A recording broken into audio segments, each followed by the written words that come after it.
ஓம் சரவண பவாய நமக.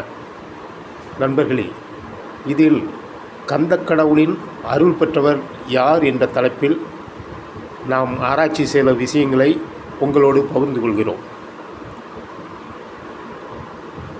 இந்த வீடியோவில் முருகரின் அருள் பெற்றவர் யார் என்று பார்த்தால், இந்த உலகத்தில் அனைத்து உயிர்களும் முருகனின் அருள் பெற்றது தான்.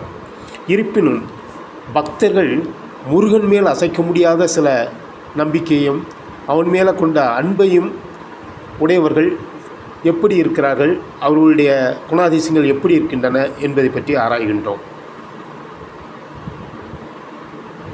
கந்த சஷ்டி தீபாவளிக்கு மறுநாள் தொடங்கி 6 நாள் விரதம் இருப்பார்கள் திருச்செந்தூர் என்பது ஒரு வீரபூமி. முருகனை பொறுத்தவரையில் சூரனை அவனுடைய அகம்பாவத்தை அடக்குவதற்காக வந்த ஸ்தலம்தான் திருச்செந்தூர். ஆகவே அது ஒரு வீரபூமியாக எடுத்துக்கொள்ளலாம். அப்படி வீரத்தின் அடிப்படையில் எண்கணிதப்படி நம்பர் 9 கருதப்படுகின்றது. அந்த 9க்குள்ள அதிபதி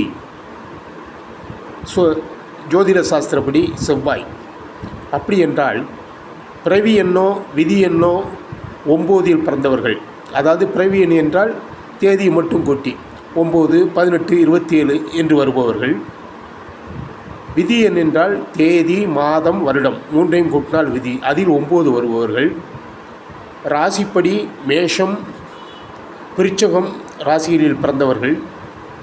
நட்சத்திரப்படி அவிட்டம், மிருகசீரிஷம், சித்திரை நட்சத்திரங்களில் பிறந்தவர்கள். இவர்கள் பெரும்பாலும் முருக பக்தர்களாக, தீவிர முருக பக்தர்களாக இருக்க வேண்டும் என்பது நமது கணிப்பு. இதன் அடிப்படையில் அங்கே விரதம் இருப்பவர்களிடம் நாம் சில ஆய்வு நடத்தினோம். அதன்படி அங்கே விரதம் இருப்பவர்களில் பல வகை உண்டு. சிலர் ஒருவேளை சாப்பிட்டு விரதம் இருப்பார்கள், சிலர் தண்ணீர் மட்டும் அருந்தி விரதம் இருப்பார்கள், சிலர் எதுவுமே சாப்பிடவில்லை, மிக தீவிரமான விரதம் இருப்பார்கள்.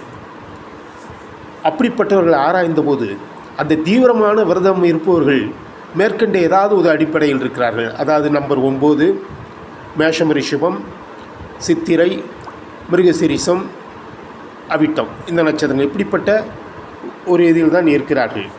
இந்த ஆராய்ச்சிப்படி பார்த்தால் நமக்கு மிகவும் ஆச்சரியமாக இருந்தது. ஆகவே கிட்டத்தட்ட நம்ம ஆராய்ச்சி 90% அப்படி தான் இருந்தார்கள். ஆகவே முருகனின் அருள் பெற்றவர்கள் என்றால் இதன் அடிப்படையில் ஒருவராக இருக்க வேண்டும். இது நமது சொந்த கணிப்பு தான், தவறாக கூட இருக்கலாம்.